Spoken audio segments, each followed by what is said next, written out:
Hello and welcome to Round Table. Britain is facing its latest winter of discontent. Strikes over pay and pensions are planned by train drivers and civil servants, and for the first time in more than a century, even nurses are threatening to walk out. The dramatic rise in inflation and interest rates are behind the biggest wave of industrial action in decades. But is there any money to meet the demands of the unions and strikers?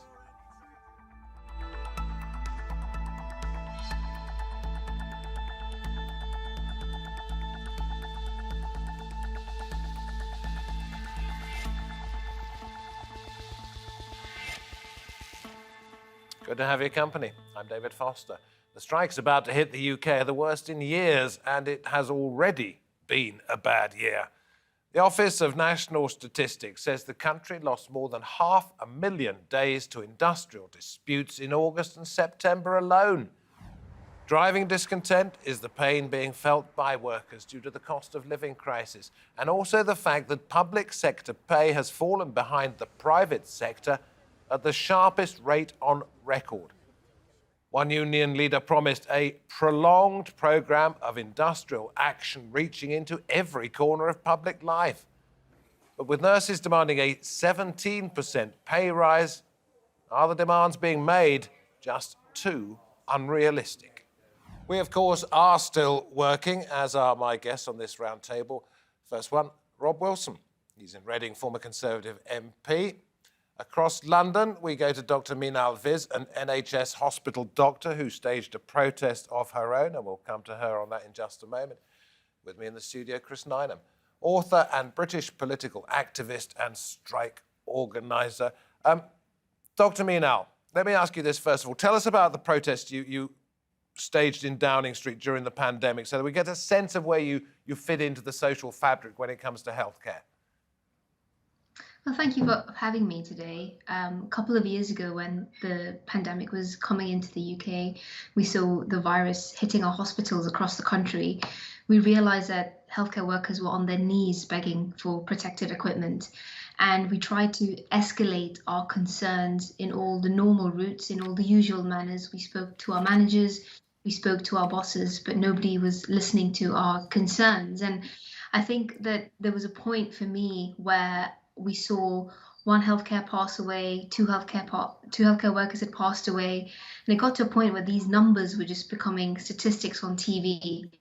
And the human side of it, the human element of these stories were just being disappeared because we just couldn't keep up as a society. We just couldn't understand the magnitude of what was going on. And it wasn't until the death of Nurse Mary Ajapong in April where it really hit home for me, because I was also 6 months pregnant, and we were seeing healthcare workers across the country die needlessly and in such a senseless way as well.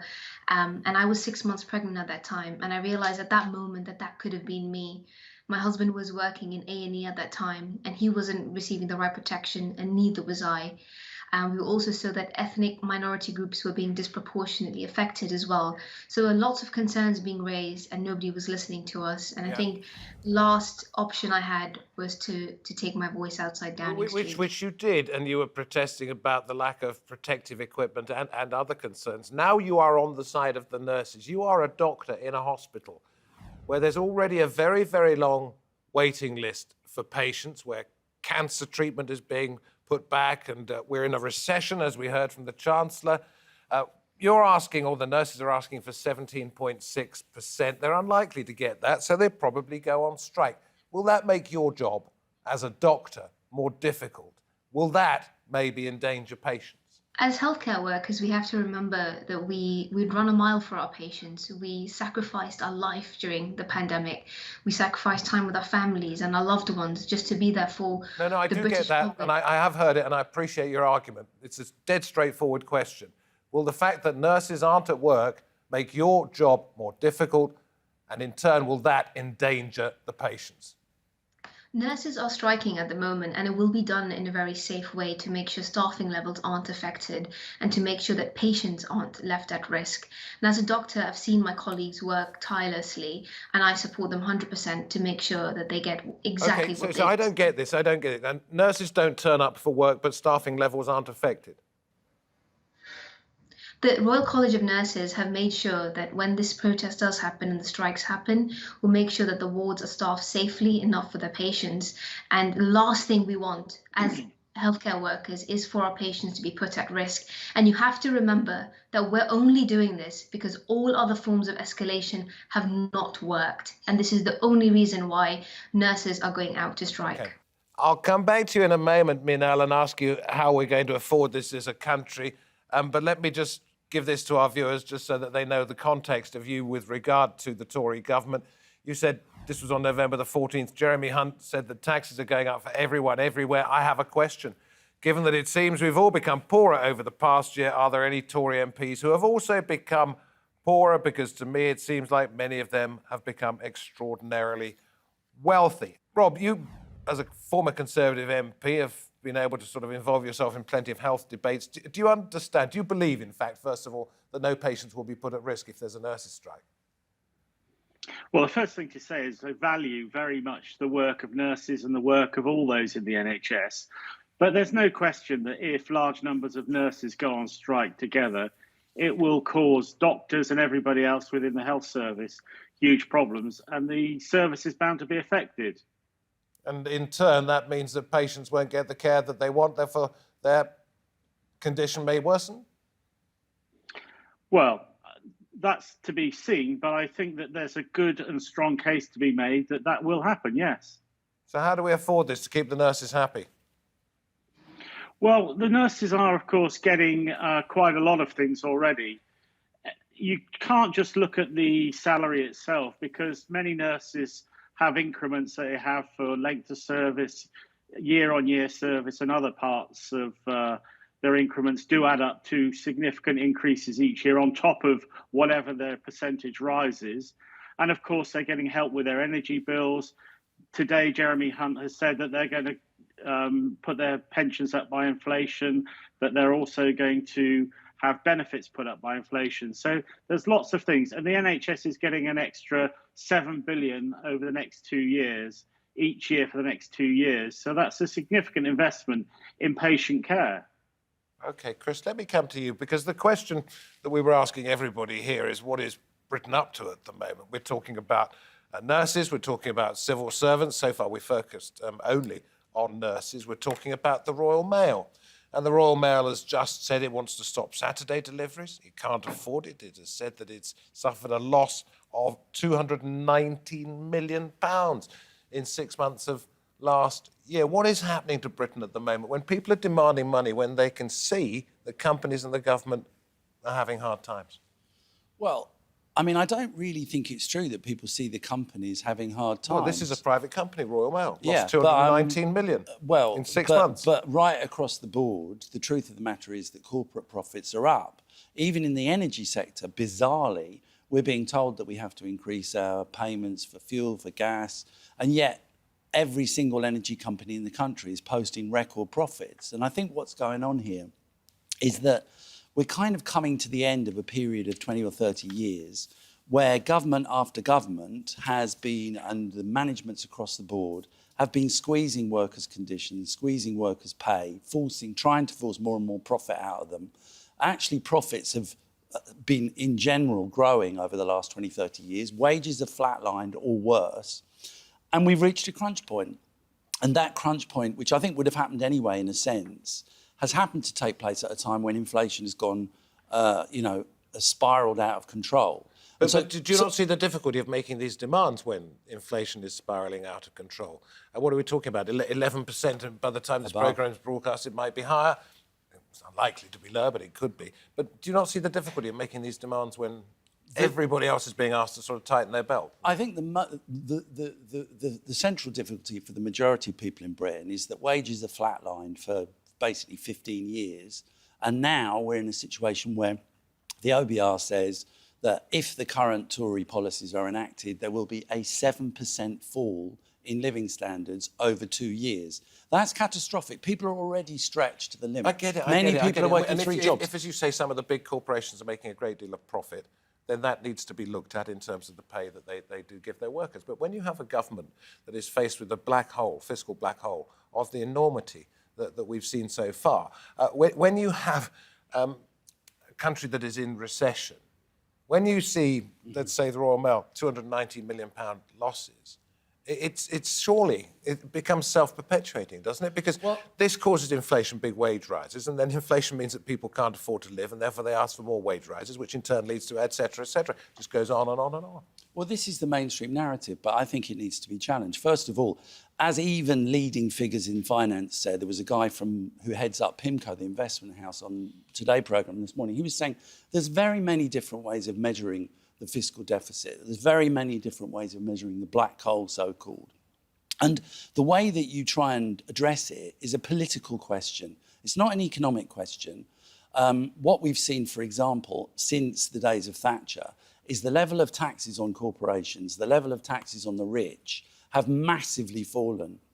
Since 2012, the income of billionaires in this country, the wealth of billionaires in this country has tripled from 212 billion to 650 billion because their taxes have been cut while we have been paying more. What I would argue is the common sense thing is that we need a massive redistribution of wealth. We need to tax the rich. You're not going to get that from a Tory government, are you? Well, no, and that's why we shouldn't have a Tory government. But while even we've if got you get a one, Labour government, you're not going to get a socialist government. Well, I mean, that went out with Jeremy Corbyn.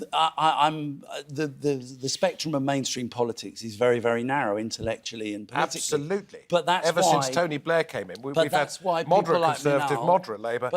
There's no room for redistribution of wealth. Well, there is room in reality. The politicians say there isn't, but actually there is, because the wealthy are getting more and more wealthy. The corporates are making a killing.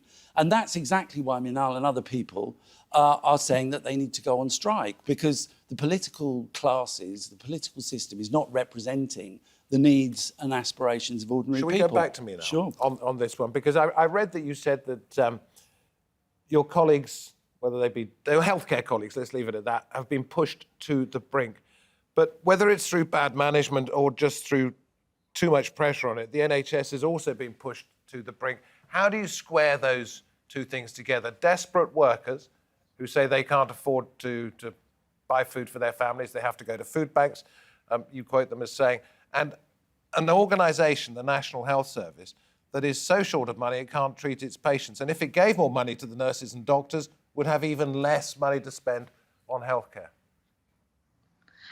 We have to ask ourselves the question that since the pandemic and even in the last 10 years or so, with all the cuts that are happening to the NHS, we're seeing doctors suffering, we're seeing nurses suffering, and in turn, we're seeing our patients suffering. Why is it that MPs got a pay rise right at the start of the pandemic?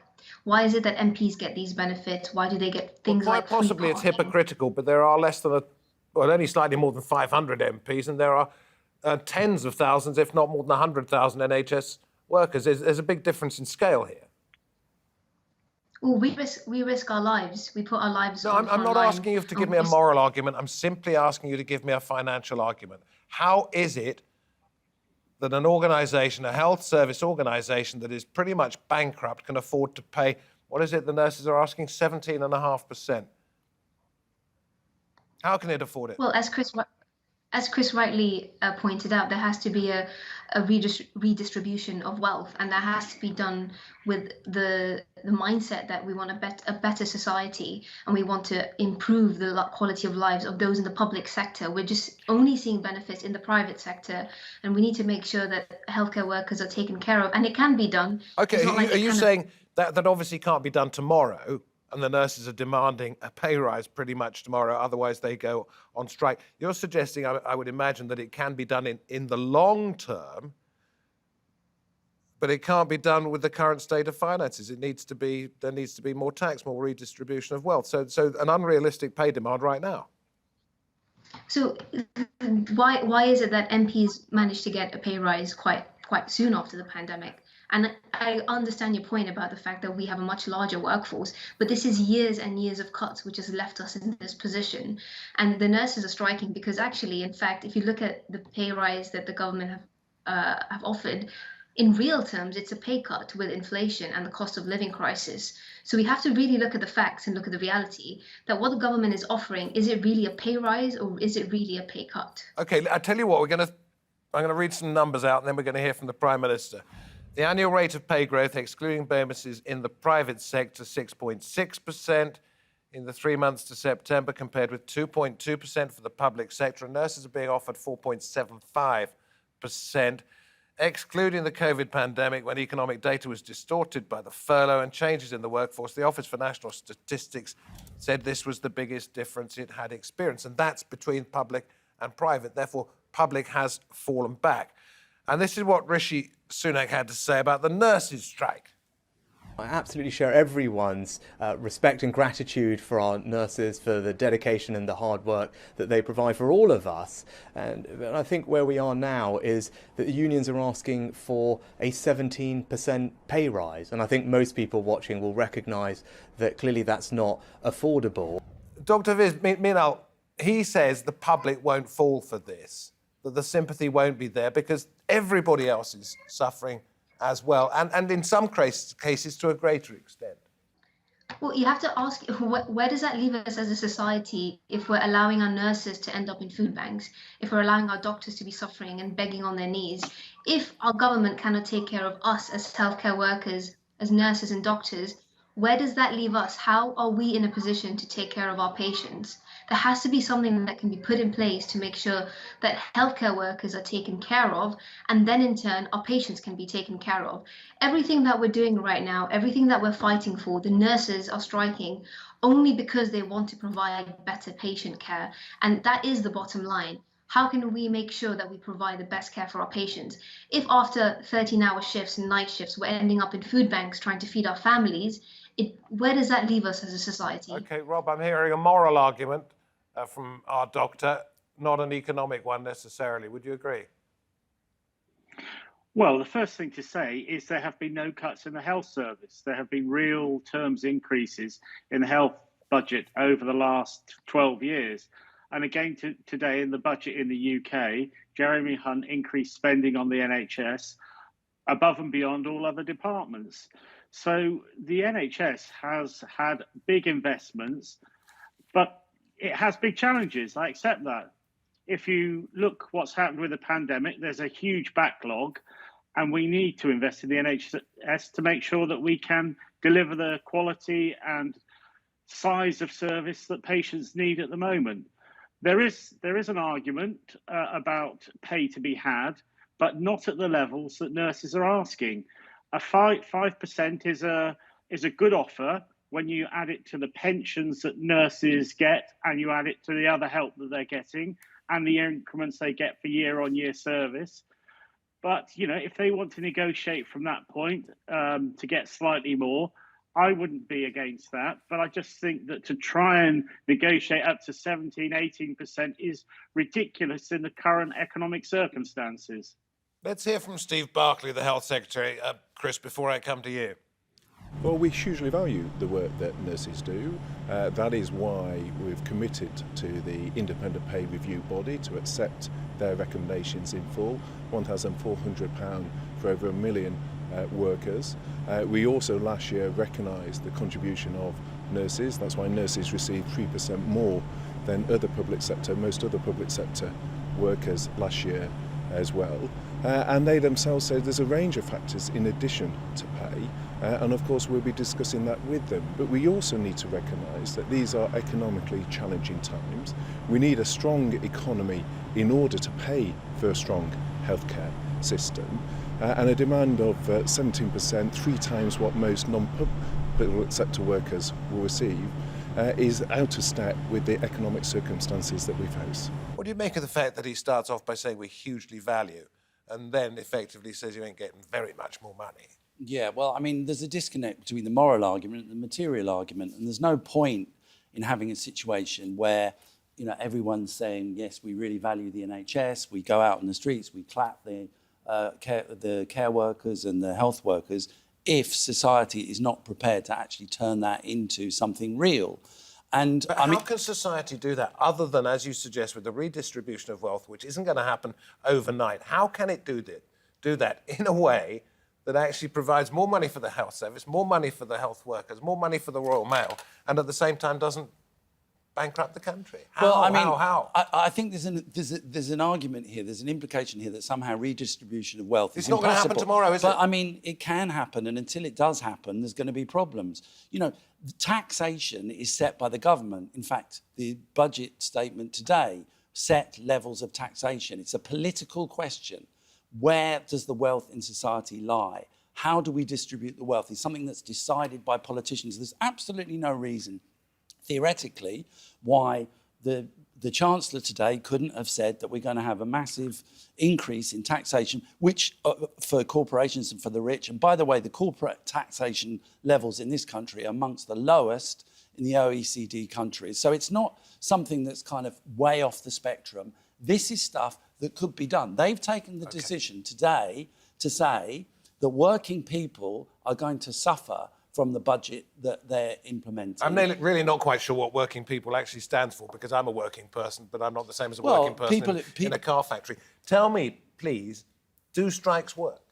Sometimes they do and sometimes they don't. What doesn't work is just accepting the kind of free market austerity economics that is being imposed by the Tories. It would be ridiculous for workers across the country to say, OK, we're going to take a pay cut in order to resolve problems created by Liz Truss, partly, created by the previous incarnation of this government, and also created by 12 years of Tory misrule where there has been austerity after austerity, cut after cut. It's a question of what kind of society do you want to live in? Do you want to live in a society which basically its main aspiration is to provide what people need, is to care for people? Or if you've got a broken leg, its main aspiration might well be to get treatment. Exactly. And if you pay more money to nurses, maybe you won't get the treatment for a little bit longer because there won't be enough money. No, but that's not how it works. The opposite is the case. The opposite is the case. Meenal, you're a junior doctor, which means you're aspiring to sort of graduate and then perhaps become a general practitioner, which other people in different countries would probably know as a family doctor. There was a junior doctor strike a few years ago. I don't know, did you take part in that? And if you did it prove to be successful? I hadn't qualified at that time yet. I was still studying as a Okay, so you were watching it. What do you think the effect of it was? Well, I think it's really important to have these strikes and to raise this awareness, because, as I said, it is our last resort, and if people don't listen to us, if our managers don't listen to us, if our leaders don't listen to us, we need the world to know exactly what's going on and how we feel. If not, everything is going to get hidden under a carpet. And that's what happened during the pandemic. During the pandemic, when we didn't have enough PPE, when we weren't being protected, we were being gaslighted by our ministers. It wasn't until we went outside and protested that people knew the reality. My question is for you, and it's a hypothetical. It's for the future. We've got a nurses' strike coming up. If and when you fully qualify and you haven't had a wage rise yourself, will you be able to afford to stay in the profession? Or would you feel that you had to go elsewhere to make better financial use of your talents? Would you stay as a doctor? Well, as a young doctor with a young family, I still have to think about childcare expenses and the same expenses that any other working family does in the UK. And it is very difficult to make ends meet. And you'd think that working so hard to get to this stage as a doctor would be able to afford these basic things in life, but even we're struggling as well. And I think that the nurses who are working just as hard as we are in such a dire position that it's just heartbreaking to see. Rob, Conservative MP, but there isn't a government that seems to be able, or whatever colour it happens to be, to solve the problem that is the NHS. You don't get proper care if you don't pay proper money to the nurses, but you can't afford to pay proper money to the nurses, the doctors, etc., because you haven't got it. It's not something that is possible to find a solution to, I would suggest. The interesting thing is GPs earn about £100,000 a year on average, and yet they want a redistribution of wealth. Well, the redistribution of wealth is always other people's wealth. Nobody wants to redistribute their own wealth, and that's the problem with it. It never works. And the people it affects most are the poorest people in society, because the economy ends up bankrupt. And that's why striking doesn't work, because it bankrupts organisations, companies. You know, rail companies are finding it really hard to keep going at the moment because of the strikes on the railways. And all this ends in disaster for the country. And the country will end up in a poorer position and will end up with with huge debts, huge deficits, and people not getting the services they require, the public services. We don't have much time. I'm going to be very polite and, Chris, give you the last word, but also politely ask you to keep it pretty short. I would just say that empirically what John just said is not true, that in fact... It's Rob. Sorry, Rob said is not true, that actually there are all sorts of societies, both historically and even today, where there has been a much higher level of taxation, where wealth has been redistributed. Well, for example, in Germany, there's a high level... Keep it short, and I will give you an answer. Also, the Scandinavian countries play a high level of tax. Exactly. They have massive public services. Yeah. So, I mean, it's... Well, maybe we should go there there are and other find out models. how good it is. Other ways of organising society are possible. Chris, thank you very much indeed. Rob, thank you for coming on the programme once again.